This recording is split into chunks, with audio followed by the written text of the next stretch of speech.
Good morning, ladies and gentlemen. Thank you, Mark, very much for your words of welcome, and thank you for the commitments that JP Morgan Chase has given to the City of Glasgow, to the City of Edinburgh, to Scotland, representing the significance of the strength of the company and the attractiveness of Glasgow and Edinburgh as destinations for investment. So it's a huge privilege to be at this marvellous facility and to see the opportunities that are created for the people of Scotland. This is a technological jewel in the crown for JP Morgan Chase, but it's also for our country, and a testament to the skills and the expertise that makes Scotland such an attractive location for international investment. Looking around this room today, I see many other ambitious Scottish businesses represented. And like me, I know you will be conscious of just how much we have going for us as a country. That optimism, of course, is not to deny some of the immediate difficulties. The economic headwinds are strong, with ongoing cost of living concerns impacting on consumer confidence. There is much uncertainty over the emerging nature of the global economic order. And I know that the impact of the recent employer national insurance contribution increases at a UK level is significant for many Scottish businesses. The skies are certainly darkening over the Treasury in London, with economic confidence in this new Labour government ebbing away. Change has to be more than a slogan, and I believe we urgently need a new economic direction and a different set of choices at a UK level. Alongside the challenges, there are undoubted successes, not least of which is the tremendous success of the International Financial Services District here in Glasgow, just one of the transformative developments that have taken place in our economy in the last 15 years or so. And there are opportunities aplenty in energy, fintech, biotech, space, AI. We have world-class universities which produce not only cutting-edge research, but also a wealth of capable graduates. We have our colleges who are working with employers to upskill our population to meet the challenges ahead. We have a reputation as a world-class entrepreneurial nation with the number of startups, spin-outs and scale-up companies growing at pace. I recognise all that is going well, collective efforts that have seen GDP per person in Scotland grow faster than the United Kingdom and productivity increase at more than twice the rate of the UK as a whole. I acknowledge the many fruits of your enterprise and innovation, and I commend you for it. But I'm left with the sense that Scotland's economy is not yet performing as well as it should. Given all that we have, all the advantages that we enjoy, quite simply, Scotland should be wealthier than we are today. And that's what I want to talk about today, not to wallow in that assessment, but rather to begin a conversation with you about how we act to change it. There is a danger, of course, when a politician admits that things are not going as well as they should, that such a statement launches a furious political row. My words today may be thrown back at me when I answer First Minister's questions in Parliament tomorrow. However, I think all of you here today are wise enough to understand what I mean and hear my invitation to work together to make Scotland better. Scotland's unfulfilled economic performance, compared to both peers and pure potential, is not a recent development. It's been our national reality for decades. It's as complex and systemic a challenge as poverty in our land. And indeed, I believe that the two are fundamentally connected. We will not properly address the scourge of poverty in Scotland until we get Scotland's economy performing at the much higher levels where we all know fundamentally it should be. There is so much that is good in Scotland's economy, but that should never stop us acting to ensure that good can and must become better. I began this series of speeches last week by talking about my government's top priority, which is the eradication of child poverty. I said then that a Scotland where no child lived in poverty would have to be a very different Scotland from the one that we know today. It would be a wealthier Scotland, a Scotland that was making the most of its natural and human capital. And it would also be a fairer Scotland, with the fruits of higher economic growth enjoyed not only by those who already have, but also those at the bottom end of the wealth and income scales. How, therefore, do we build this wealthier and fairer Scotland? Many of you will have heard ministerial speeches that are often just a list of ongoing actions and future commitments. An infrastructure project here, targeted support for a company there, tax and spending choices. These ongoing actions are important. They deliver positive results, concrete, meaningful progress, as I've already noted. But they're not enough for the times that we face. They will not move us beyond the current economic paradigm. It is, I believe, time for Scotland to think big so we can act bold. Today, therefore, I want to talk about three more fundamental choices we face as a nation. First, our huge energy opportunity. Second, our significant population challenge. And third, the nature of our relationship with the European Union. I've been struck by an image offered by Jane Jacobs, a name some of you will recognise from her seminal work, The Death and Life of Great American Cities. Jane Jacobs is a woman who challenged the accepted wisdom of our time by insisting on a person and community-centred vision of the places in which we live. Cities, as we know them today, have been shaped by her ideas. She asked us to compare a barren desert with a flourishing forest. In a desert, the energy of the sun goes in and there is nothing to hold it. It scorches the ground by day and dissipates quickly as possible as night falls. It comes and it goes with no discernible benefit.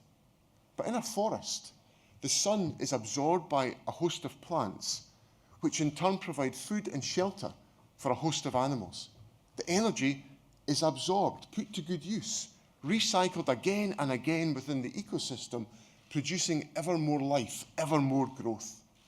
Her image was from nature, but her lesson is an economic one. If money flows into a community and there is nothing to hold it there, if the nearest shops are miles away, if there are no locally owned businesses, it becomes, in effect, an economic desert. However, if money flows in and is kept for longer within the community, whether through a community centre hosting classes, childcare, small businesses, or locally owned and run shops, creating jobs for local people with profits reinvested and new opportunities created, then there is economic life, there is economic growth. The image works not only for the parts, but for the whole, for our communities and for our country. And it makes me think in particular about our energy opportunity. Energy, not primarily from the sun, as you can see today, but unfortunately, but from our wind and from our rain. If the generation of our energy wealth results in little more than turbines, pylons and cables, taking the energy from source to support businesses and opportunities elsewhere, then we have the risk of a desert. But if that energy generation results also in a supply chain within Scotland in manufacturing, in research and development, and a range of support services nationally and locally, then the benefits of the wealth are multiplied and begin to spread. And if the abundance of low-cost, clean, green energy we are producing results also in some of the lowest energy prices in Europe, with a fair return for generators, matched by a better deal for households and businesses, then we are beginning to see the circumstances for true flourishing. An economic paradigm shift becomes possible. Think, just for a moment, how transformational it would be for your business if the fruits of our energy activity could generate wider economic benefits within the business community in Scotland. Think of the inexorable growth in manufacturing opportunities, skills developments, and infrastructure enhancements. More made in Scotland, more competitively priced. Our country, an even more attractive location for inward investment. Households with more disposable income to spend on our high streets. But where stands Scotland today? I think for many of our communities, they would see us very much on level one. They can see the turbines and the infrastructure, but wonder where the benefit is for them. And that's simply not good enough. Yes, some progress has been made, in particular around manufacturing investment and supply chain growth. In the draft budget set out by the Finance Secretary in December, we took a strategic decision to invest £150 million in offshore wind development with the aim of unlocking an additional £1.5 billion in private investment. The Japanese company Sumitomo is investing £350 million in their new subsea cable manufacturing facility at Nigg, an investment which will directly create 150 jobs in the Highlands and contribute the critical infrastructure that we need for our energy transition. It sits alongside one of the largest industrial regeneration projects in the Highlands in decades at the port of Ardersier. And there are others, including XLCC, whose chief executive I met yesterday. Their plans for a subsea cable factory at Hunterston will create 900 jobs with substantial supply chain benefits across Scotland. Now, both Ardersier and Hunterston are made possible because of the investment made by the Scottish National Investment Bank. All good, but not yet good enough. If we are to get our energy wealth working fully for the benefit of the people of Scotland, I want to work to create a national consensus on how we can develop the energy resources of Scotland and ensure they generate sustainable long-term benefits for all of Scotland. An approach that will enable investment to be made primarily by the private sector, encouraged and enabled, however, by investment from the public sector, coupled to enterprise and skills activity that will embed the benefits of this investment in Scotland. The reality, of course, is that some of the factors influencing our energy potential are governed at UK level. The big decisions about grid connections and essential infrastructure, the big decisions that impact on the energy prices you pay, that we all pay, are taken in Whitehall. Now, that does not mean that we are powerless in this discussion. I've found that when the Scottish Government speaks, it can be all too easy for the UK Government not to listen. But when Scotland speaks with one voice, with reasonable proposals for a good and necessary purpose, then it is significantly more difficult for UK ministers to say no. So let's find our voice. Over the coming weeks, I'd like to work with people in this room, with the wider business community, to identify what we need to do to maximise the economic benefit from our energy wealth. I can give you a firm commitment that we will work collectively to agree the steps we need to put the economic success of Scotland front and centre in a way that ensures communities really feel the benefit of our enormous energy opportunity. Scotland's energy potential is huge. Over these coming decades, it will be without doubt our greatest opportunity.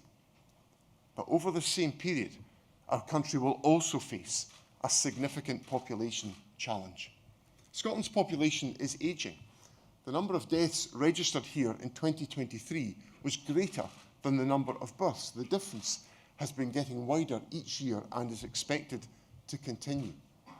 The number of people aged over 65 is projected to grow by nearly a third by the middle of 2045. Meanwhile, the number of children is projected to fall by nearly a fifth. For the well-being of our society and the future success of our economy, this trend is simply unsustainable. When I was first elected to the Scottish Parliament, the fear was that Scotland's population would dip below 5 million, thanks in large part to EU enlargement and the arrival of tens of thousands of young people from countries like Poland, Hungary and the Baltic states, young people who chose to settle here and build their families here. Scotland's population trajectory shifted. Indeed, the 20 years between 2003 and 2023 saw the largest increase in the Scottish population since the 1940s. The lesson? Projections are only projections. The future is not set. It is possible to shift the dial once again. That's why we need a renewed focus on an immigration policy that works for Scotland. Have no doubt, right now, We need people to come here to live and work, to bolster our working age population. We need them to address skills shortages and to increase our productivity and our innovation. They're welcome for who they are, for the contribution they will make to our land, their distinct perspectives, their hopes and their ambitions. But again, have no doubt, they are essential for tax revenues, for the sustainability of public services like our National Health Service, and for the future success of your businesses, whether as paid employees or as paying customers. In recent years, nothing has impacted migration in Scotland more than the disastrous decision to leave the European Union.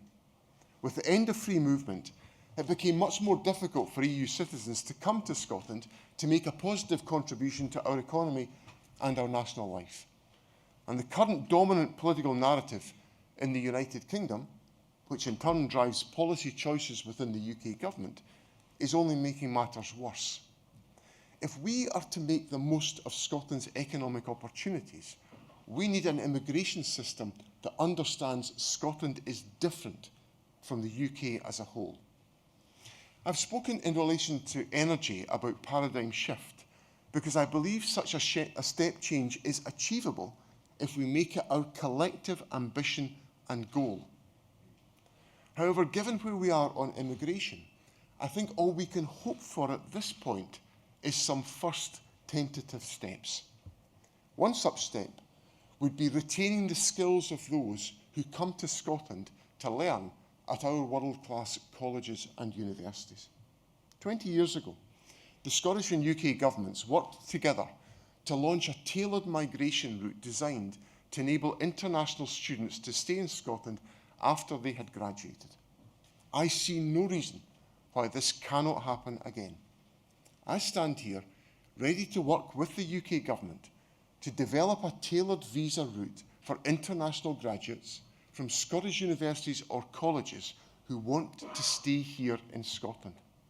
This Scottish graduate visa would be linked to a Scottish tax code and be based on a requirement to live and work in Scotland. It would directly support skilled individuals who want to stay here following graduation. And given the significant increase in the salary threshold of the skilled worker visa, it would give us the means to hang on to those skilled graduates. All of this would go some way to ensuring that Scotland can continue to attract and to retain international students. It would benefit our colleges and our universities before their graduation, and it would benefit our economy after their graduation. Indeed, the latest available figures show that international students generate £4.75 billion for the Scottish economy. It would help us to grow our entrepreneurial sector and ensure Scotland continues to be an attractive destination for private investment. In small but important ways, it would make our economy more robust and our public services more sustainable. It would play a part in making our communities more prosperous. Today, once again, I ask all of you here to play your part in helping us to make this happen. When Scotland is united, when we coalesce around sensible, reasonable proposals, progress happens in a way that is not possible when we are all pulling in different directions. That is how our Parliament was set up to operate. Consensus, not as a lowest common denominator, the least worst option, but as a mobilisation of the mainstream. If we want an immigration policy that meets Scotland's needs, then let's come together to make that case. My final reflection today is on what I believe is one of the most fundamental choices Scotland faces over these coming decades.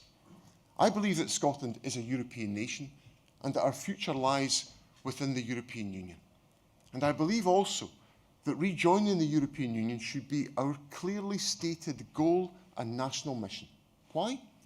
Because the opportunities presented by open access to a market of 450 million people with a collective GDP in the order of 17 trillion euros are enormous for an outward-looking economy such as Scotland. And as the threat of a more restrictive global trading environment increases, it becomes all the more important to have access to the European single market and all that that entails. For our security in an ever more uncertain world, the EU is the answer. Recognising our demographic challenges, the renewed opportunity of free movement within the EU is the answer. Whether it is more lucrative trade, higher economic growth, more effective collective action on climate change, increased opportunities for learning and exchange for young Scots, for me, the EU is the answer. There are some immediate steps that we can take, and once again, I recognise what is possible given the realities of politics elsewhere in the United Kingdom. My aim today is not to look backwards in order to refight the Brexit debate. Brexit, for all its folly, has happened. Instead, my wish is that we turn our eyes to the ground that lies ahead and determine to choose a new path and a different course. Simply put, Remain was the past. Rejoin is Scotland's best hope for a more prosperous future. For those of you in the food and drink sector, the immediate priority is veterinary agreement, so that barriers to trade for Scotland's world-beating produce are reduced. Entry into the customs union, renewed participation in the single market, all of these are challenged to achieve unless the politics of the UK changes or we choose to walk this path ourselves. Of course, I recognise that rejoining the EU is not going to happen tomorrow. It will take significant effort and choice to make it happen. But have no doubt, if that never happens, Scotland will pay a heavy price. The simple fact is that two of the greatest issues facing the Scottish economy in the coming years are our specific population challenges and the damage being inflicted by Brexit. On these two issues, the UK government is being dragged in an anti-growth direction by the prevailing political consensus at Westminster, which is determined to limit migration and is hostile to EU membership. That consensus does not represent Scotland's economic interests. So I want to work with all of you, with wider Scottish society, to draw the UK government back towards the mainstream positions that work for Scotland. A recurring theme in my remarks this morning is the very simple idea that if we want something, if we prioritise it, if we make it our goal, then if we work together, we can make real progress towards achieving it. Now, I've set out 3 areas where I believe clear choices and collective endeavour are not only important, but also necessary and also vital if we are to truly prosper as a nation. If we are to see that paradigm shift that I think we all know in our hearts is both possible and within our grasp. If we do not make the most of our energy opportunity this time, if we do not act now to address our looming population challenge, if we don't commit ourselves once again to Europe and its single market, then a heavy price will be paid not only by this generation, but by all future generations. So yes, a step change for Scotland is possible, not easy, but achievable, and in my view, critically necessary. Looking around this room, looking around our country, I'm in no doubt that we have all the ingredients that we need as a society and as an economy to flourish and to prosper in the coming century. But if we want it, we have to choose it. We have to work for it. There's no way of getting away from that reality. I choose it.